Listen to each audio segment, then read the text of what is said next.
अस्सलामुअलैकुम वरहमतुल्लाहि वबरकातुहू। खुश आमदीद इस्लामी टीचर चैनल पर। कैसे हैं आप सब लोग? उम्मीद है कि आप सब लोग खैरियत से होंगे।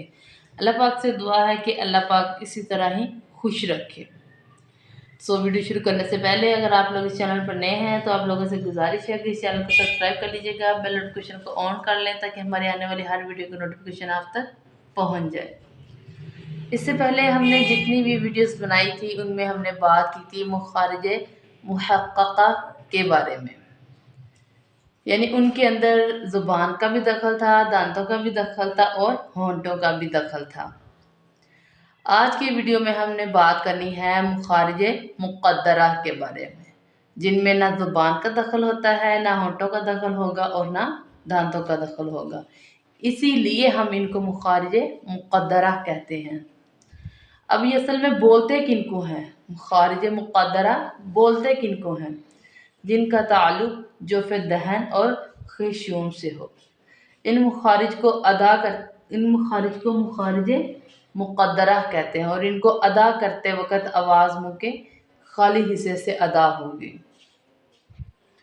तो शुरू करते हैं जोफ़ दहन के बारे में। जौफ़ किसको बोलते हैं? मुँह के अंदर की खाली जगह को जौफ़ बोलते हैं। दहन किसको बोलते हैं? दहन बोलते हैं मुँह को। जोफ़ दहन क्या होगा? मुँह का खाली हिस्सा। जोफ़ दहन से 3 हरूफ अदा होते हैं, अलिफ मद्दा, वाव मद्दा और या मद्दा। इन हरूफ मद्दा की पहचान हमें कुरान पाक में कैसे होगी? अगर अलिफ से पहले किसी हरफ पर ज़बर हो तो इसे अलिफ मद्दा कहेंगे। जैसे बा, अलिफ से पीछे क्या है? बा के ऊपर ज़बर। क़ाला, अलिफ से पिछले लफ्ज़ के ऊपर क्या है? ज़बर। और अगर वाव साकिन से पहले किसी हरफ पर पेश हो तो इसे वाव मद्दा कहेंगे। जैसे कफरू, वाव साकिना से पीछे क्या आ गई? रा के ऊपर क्या आ गई? पेश। और से पहले पेश थी, जैसे कफरू कुनू, दोनों पे देखा वाव साकिना के पीछे पेश है। अगर या साकिन से पहले किसी हरफ पर ज़ेर हो तो इसे या मद्दा कहेंगे। जैसे क़ीला, या साकिना के पीछे क़ाफ है, क़ाफ के नीचे क्या है? ज़ेर। जैसे क़ीला अल्लज़ीना, या साकिना से पीछे ज़ेर आ गई। अब आपके ज़हन में एक सवाल आया होगा कि वाव और या का मखरज तो हम पहले भी पढ़ चुके हैं, तो अब दोबारा क्यों पढ़ रहे हैं?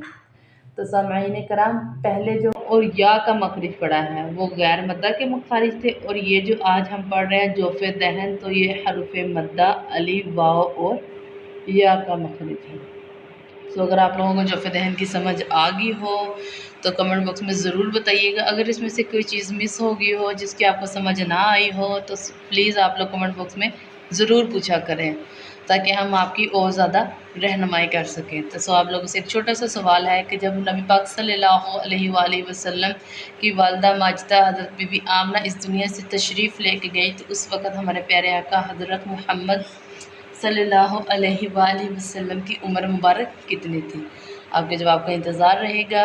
इंशाअल्लाह ताला बहुत सारी अच्छी वीडियोज़ लेकर आपकी खिदमत में हाज़िर होते रहेंगे। दुआ में याद रखिएगा। अल्लाह हाफ़िज़।